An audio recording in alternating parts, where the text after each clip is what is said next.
So Project 25 is a political initiative to reshape the federal government. It's filled with right-wing conservative policies which may be seen as extreme or controversial to some. Most of his writers and contributors either worked within Trump's last administration or his election campaign. Before being elected to his second term, Trump attempted to distance himself from the plan.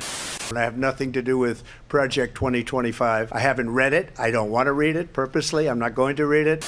But after he was elected, he nominated several of the plan's writers and supporters to positions in his administration. And not only that, nearly 2/3 of the several executive orders that he signed mirrored or partially mirrored proposals from Project 2025. The entire piece is about 900 pages, but this channel deals with housing, and I completely read the entire section dealing with HUD. So I'm about to break it down and highlight the main points, including what changes are suggested that be made to HUD, rental assistance programs, and housing in general in this country. So right off the bat, in the very opening paragraph, rental assistance programs are criticized, saying that they too often have led to intergenerational poverty traps, have implicitly penalized family formation in traditional two-parent marriages, and have discouraged work and income growth, thereby limiting upward mobility. So in other words, it's saying that providing rental assistance like they've been providing it all this time, generations after generations are still stuck in poverty, which I don't agree with. I've seen parents on Section 8, but their kids not, just one generation removed. It says two-parent households are penalized because if a spouse is added to your benefits, you may not qualify anymore. And this may be true, but if someone really wants to get married but are determined to keep their voucher, they'll just get married and won't add the spouse to their voucher. Or they'll just shack up and still get the benefits. And also, it says that it discourages work and income growth, which limits upward mobility. Now, I've mentioned this last point before because I've seen it happen quite too often. And again, this does not apply for all families receiving rental assistance, but it does happen. Families refusing to advance so they won't jeopardize receiving benefits. So this last point is fair in my opinion, but it doesn't apply across the board. It goes on to say that HUD needs a reset and that key authority positions in HUD needs to be political appointees instead of career positions. This I don't agree with. Whether the president is Republican or Democrat, too much power is never a good thing in my opinion. And there needs to be people in positions who aren't just gonna blindly do whatever you tell them to do just because you appointed them to that position. It goes on to say that within the first year, there needs to be a HUD task force to identify and reverse all actions taken by the Biden administration. Specifically, the property appraisal and valuation equity, which makes sure home appraisals are free of biases like race, ethnicity, and other factors. The affirmatively furthering fair housing regulation, which tries to eliminate discrimination and segregation to make sure housing is accessible to all people. And the Housing Supply Fund, which provides resources to community development, financial institutions, and nonprofit affordable housing organizations to increase the supply of affordable homes and expand housing options for renters and homeowners. Now, all three of these specifically named policies are beneficial to minorities. And as far as making a HUD task force, well, the new HUD secretary, Scott Turner, has already launched a HUD Doge task force, so it looks like the plans are in motion. As far as rental assistance, it goes on to suggest that non-citizens and mixed families should be prohibited from living in federally assisted housing. In quotes, HUD statutory obligations include providing housing for American citizens who are in need. Now, there's no surprise here because this has always been Trump's agenda. And then it says local welfare organizations should step up and provide welfare for housing of non-citizens, not the federal government. And it goes on to talk about the eligibility requirements to receive rental assistance, saying that there needs to be guidelines that would restrict program eligibility when admission would fail to encourage upward mobility and economic advancement through household self-sufficiency. So it's saying we're tired of helping people that don't want to help themselves, and the program should be used as assistance to help you advance in life to where you can support yourself and your family. That's what they're saying. Next, HUD should implement reforms reducing anti-marriage bias in housing assistance programs. Again, if they see you as a single parent, you're more likely to get assistance. But it makes sense because if you're a low-income single parent, then you usually will need more assistance than a family with low-income married parents. And strengthen work and work readiness requirements. So you may need to have a job, can't go but for so long without a job, or need to be on call for a job in order to be eligible for rental assistance. I also have mixed feelings about this because of course you want voucher holders to work, and a lot of them do work. But what if they legitimately can't find a job? I mean, there's people out here who aren't on Section 8 with college degrees who can't find work. So I'm not sure how this would be implemented. Now, of course, you don't want them refusing to work just to keep their benefits. But maybe they'll just have to show proof that they're actively looking for employment. Then that may satisfy the eligibility requirement. Next, implementing maximum term limits for residents in PBRA and TBRA programs. So PBRA is project-based rental assistance,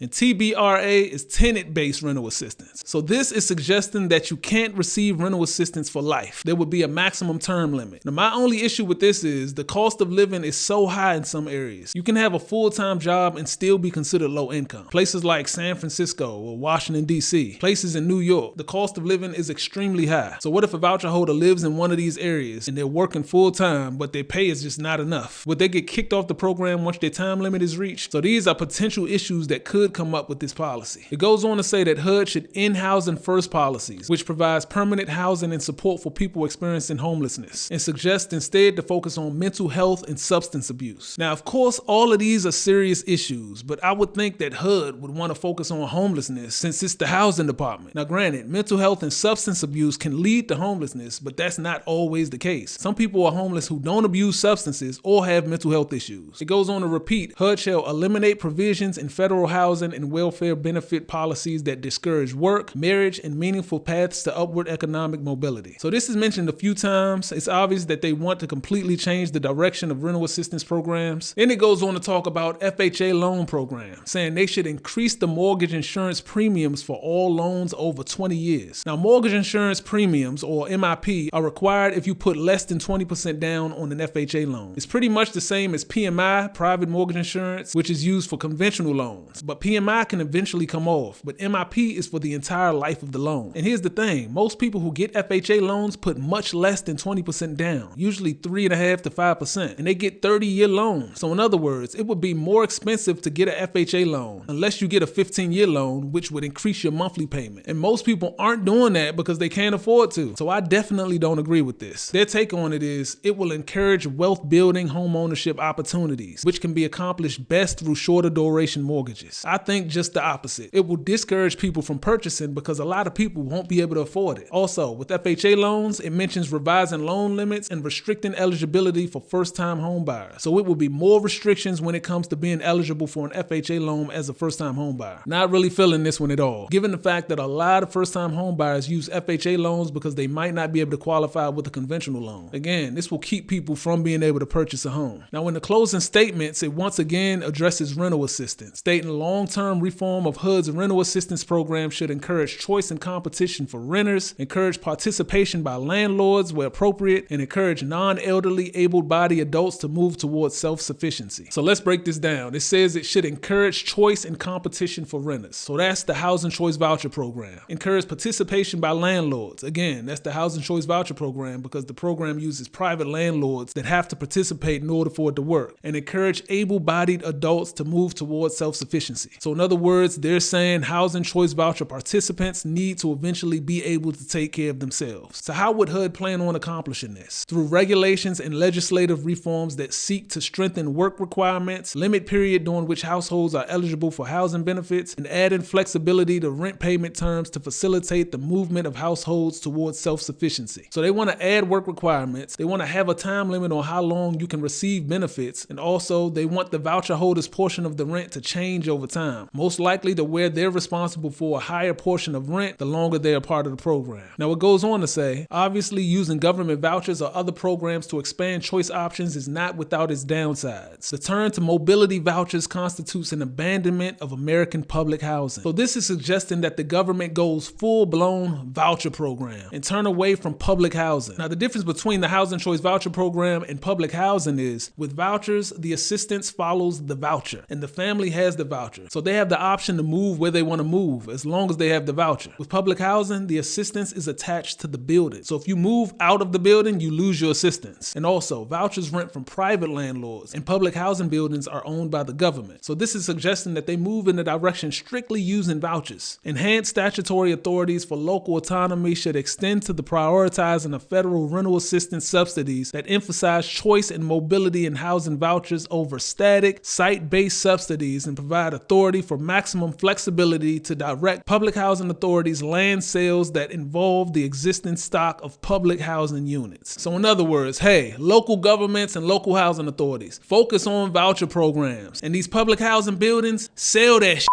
As you can see, Project 25 is in support of the voucher program, but does want to implement major changes. As far as project-based assistance, there's about 2 million people who receive project assistance. So I'm not sure what would happen to them if project assistance ended. There was a part in there that said if local governments wanted to continue with project-based assistance, then it should be ultimately up to them. But according to Project 25, the federal government should throw the whole model away. But either way, it's important to remember that these are all just suggestions. Nothing is official. But we have been seeing the president implement some of these suggestions. And he still has 4 years in office, so we'll see what happens. You guys want to see my suggestions on what HUD should do to encourage more landlord participation in voucher programs?